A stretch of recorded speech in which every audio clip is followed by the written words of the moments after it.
하나, 둘, 마이크 테스트. 여러분 안녕하세요. 캡틴입니다. 미스티컬 모먼츠를 제가 끝내겠다고 하고서 다시 들고 왔는데, 여러분 그 이유를 아시죠? 효정강님께서 남겨주신 댓글을 다시 보고, 아, 이거다. 우리 또 교양, 요 부분. 우리 또 교양 있는 사람들에 대한 로망이 있잖아. 그래서, 내가 미대 교수님 코스프레를 한번 해보자. 그래서 다시 데리고 왔고요. 사실은 이 카드가 얼마 안 남아서 마무리를 좀 지어야겠다라는 마음도 있습니다. 좀 찜찜하긴 했어요. 그리고 이 카드가 예뻐서 저는 좋아요. 그래서 여러분들한테 계속해서 도움이 되기를 바랍니다. 그림을 보세요. 38번. 여러분이 먼저 한번 생각을 하시고 저의 설명을 들어주세요. 분위기가 좀 어두컴컴하고 남자가 첼로를 들고 있습니다. 자, 어떤 키워드가 있을까요? 음, 일단 여러분 이 뒤에 배경을 보시면 얘네들은 별이라고 합니다. 그리고 여기 달도 있잖아요. 그래서 이 별과 달이 뜻하는 거는 밤이에요. 그럼 밤이라는 거는 낮이 지나고 밤이 오고 또 밤이 지나면 낮이 오고 이렇게 인생의 사이클이죠. 그래서 이렇게 이 카드의 배경이 밤이라는 건 여러분에게 밤을 말해주는 거예요. 즉 낮에는 많은 거를 우리가 하지만 밤은 우리가 잠을 자면서 회복을 할 시간입니다. 라는 걸 말해주고 있습니다. 그리고 첼로를 갖고 있어요, 이 남자가. 첼로. 여러분, 이 남자가 만약에 드럼을 앞에 놓고 있다면 그건 또 얘기가 달라지죠. 막 미친 듯이 드럼을 치면서 열정을 내뿜어라 이거겠지만 이 사람이 굉장히 음, 첼로를 들고 있단 말이에요. 굉장히 첼로는 뭐야? 첼로를 들고 있어요. 그러면 이 첼로로 어떤 음악을 연주할 것 같은지 여러분 상상이 가시죠? 그래서 자장가를 연주한다고 합니다. 해설서에 의하면 이 첼로가 여기까지 따라왔죠. 왜냐면 이제 이렇게 달도 보이고 하니까 밤에 연주하는 거, 즉 자장가구나. 그렇다면 이 자장가는 왜 필요하냐? 이 첼로는 왜 연주를 하느냐? 이 자장가가 우리가 필요로 하는 잠으로 우리를 이끌어준다 이겁니다. 그래서 여러분들이 이 38번 카드를 뽑으셨다면 여러분들은 이 첼로의 자장가에 맞춰 잠을 자라 이 소리예요. 그리고 그러니까 어렵지 않으시죠? 이게 다예요. 이 남자에 대한 키워드나 상징 이런 건 없고 그냥 밤과 첼로 이게 다예요. 그리고 있는 그대로 해설서에 있는 키워드를 말씀해 드리자면 회복, 그다음 꿈, 그리고 리듬, 삶의 리듬, 그리고 자장가 이게 있습니다. 그 오라클 카드를 보면 휴식의 시간입니다. 명상의 시간입니다. 이게 있어요. 그런 카드가 꼭 있어요. 그래서 이 38번 카드가 의미하는 거는 휴식해라 요거예요, 여러분. 어렵지 않아요. 자장가 들으면서 밤이니까 휴식의 시간을 가져라 이겁니다. 39번 카드. 여러분이 먼저 그림을 보시고 찬찬히 생각을 해보세요.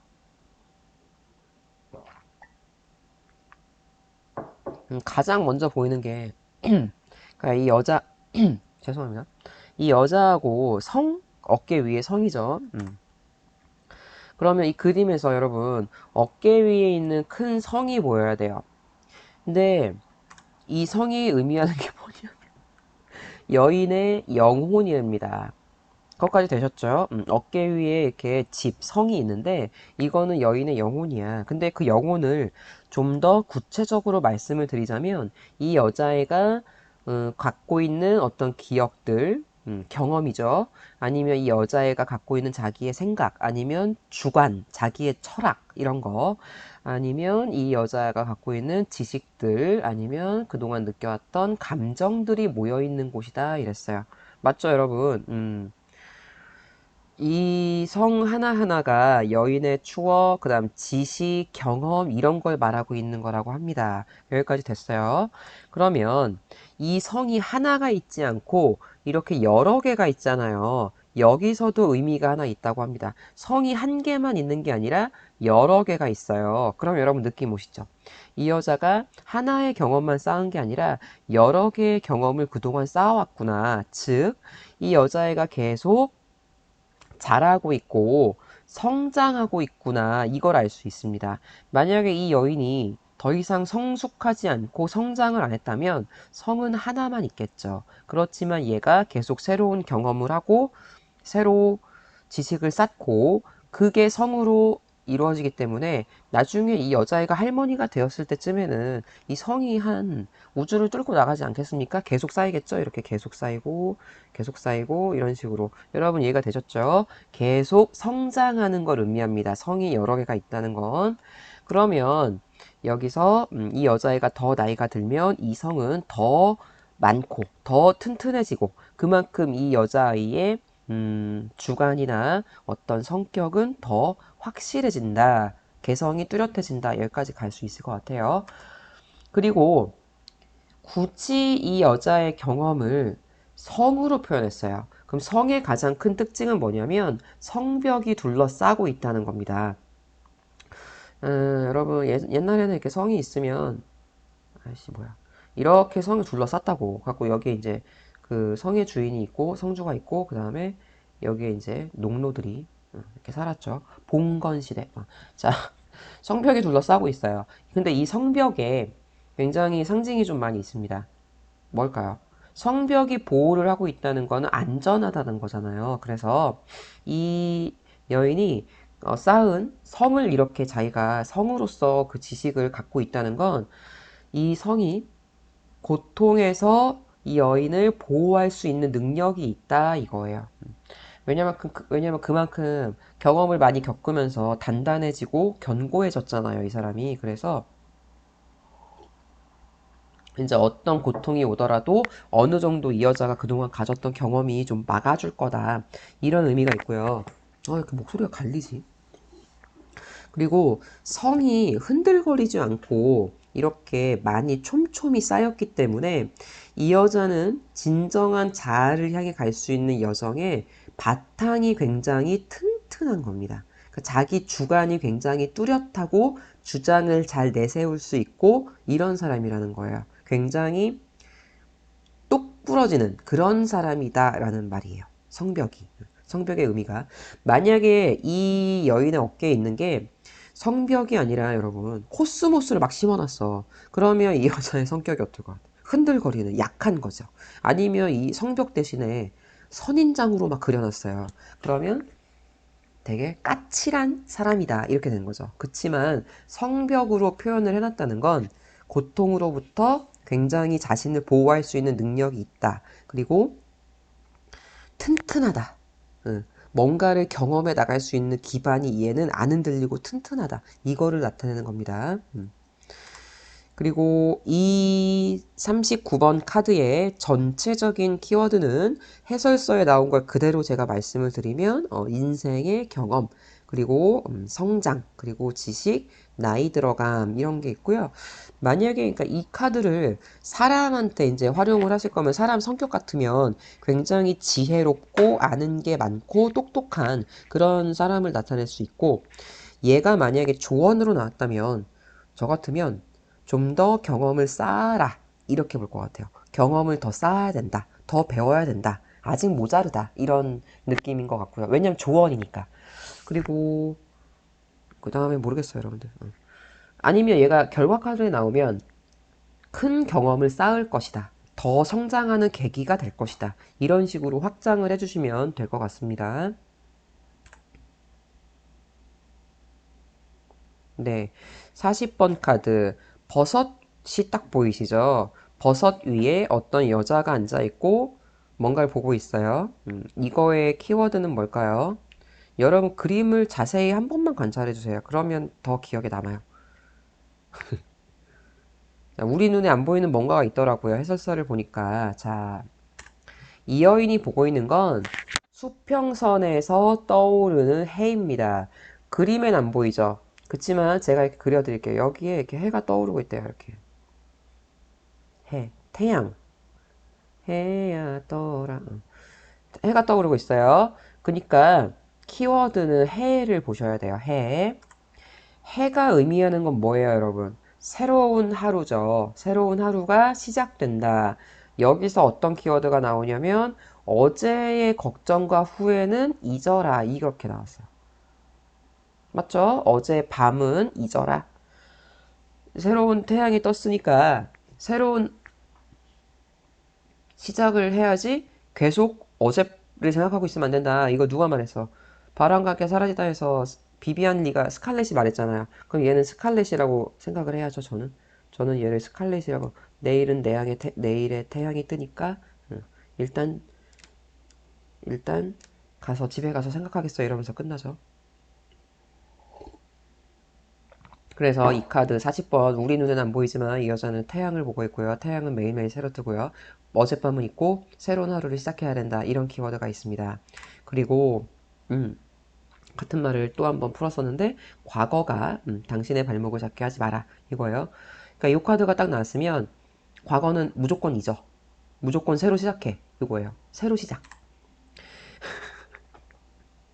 그리고 여러분 이 카드에서 여기 무당벌레 1, 무당벌레 2, 무당벌레 3 무당벌레가 보이죠? 얘는 어려운 거 없어요. 행운의 부적이래요. 행운. 그렇다면 이 무당벌레들이 여러분을 도와줘서 좋은 일이 일어날 수 있도록 하는 힘을 가지잖아요. 그럼 여러분 이 카드는 여러분한테 새로운 하루를 시작해라 이랬잖아요. 그럼 여러분이 뭔가 시작했을 때 당연히 그 결과는 좋다. 이렇게까지 연결이 됩니다.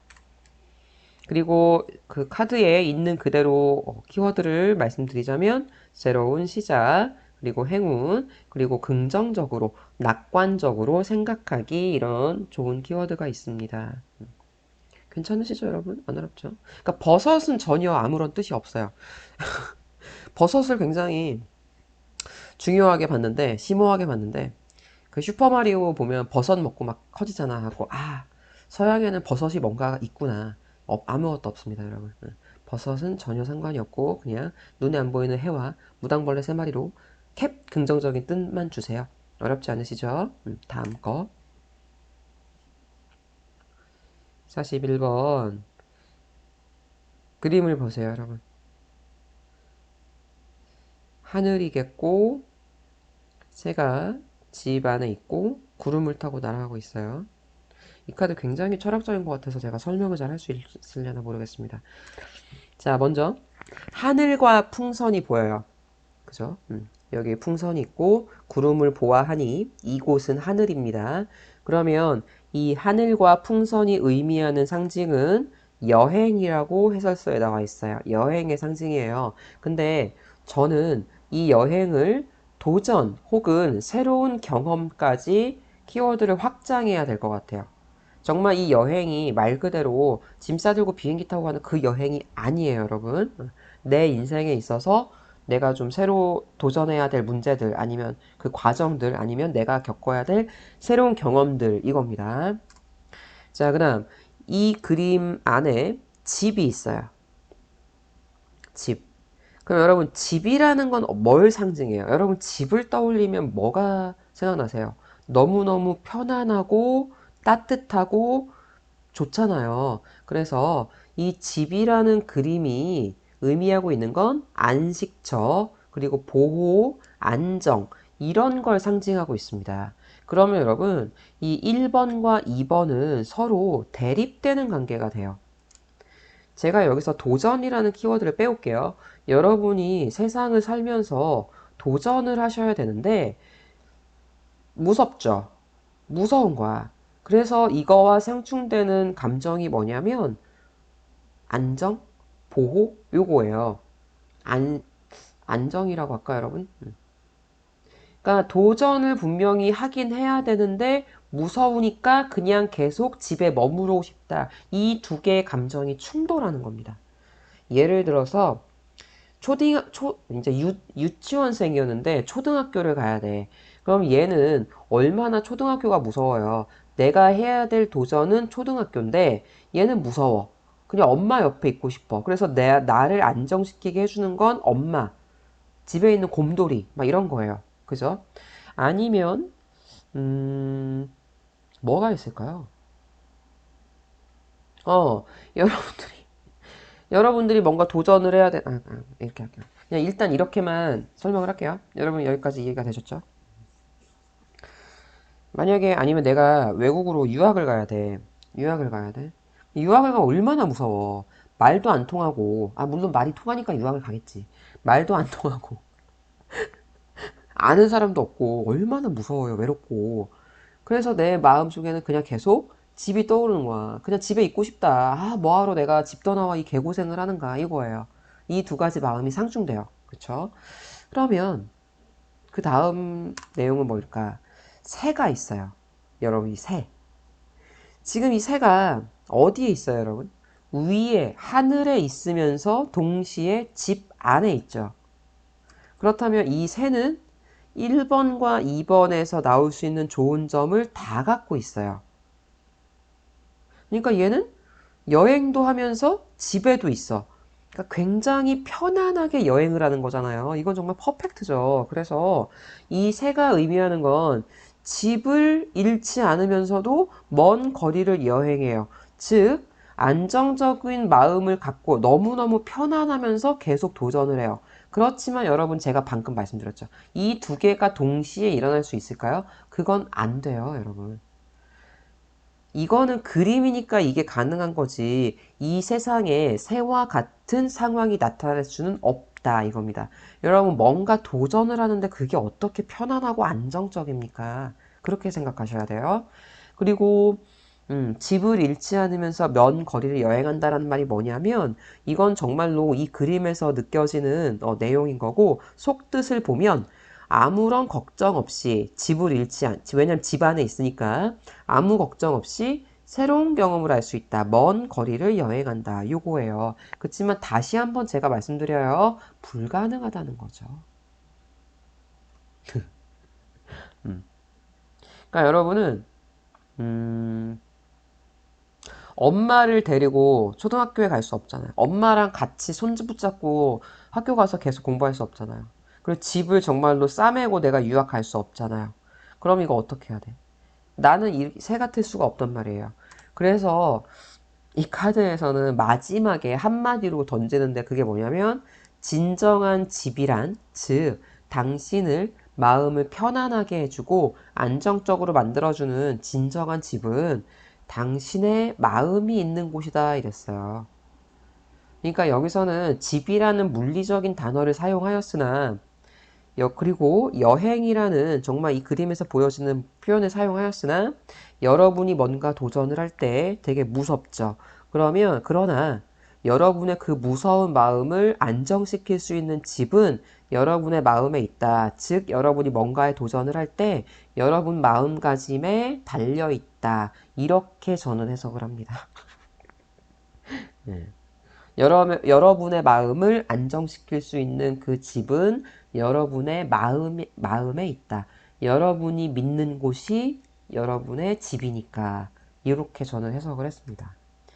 그리고 이 41번 카드의 해설서에 나온 그대로 키워드를 보시면 방랑벽, 막 여기저기 돌아다니는 거, 그리고 모험, 안전한 안식처 이렇게 나왔어요. 즉 모험을 하고 싶은 마음과 그냥 안전하게 그냥 이대로 있고 싶은 마음이 충돌한다. 서로 충돌한다. 이 두 가지 키워드를, 그러니까 이 두 가지 키워드가 다 있긴 있어요, 이 카드에. 그렇지만 충돌할 것이다. 그렇다면 어떻게 해야 되냐? 나는 새로운 도전을 계속 하되 집을 갖고 있어야 된다. 그 집은 내 마음이 있는 곳이 내 집이다. 내 마음가짐이 나에게 안정을 주는 집이다. 저는 이 카드를 이렇게 해석했어요. 여러분 이해가 되셨는지 모르겠습니다. 그리고 41번 카드가 굉장히 저의 혼을 빼놓았기 때문에 오늘의 해설은 여기까지 하겠습니다. 여러분 그럼 다음에 만나요. 안녕.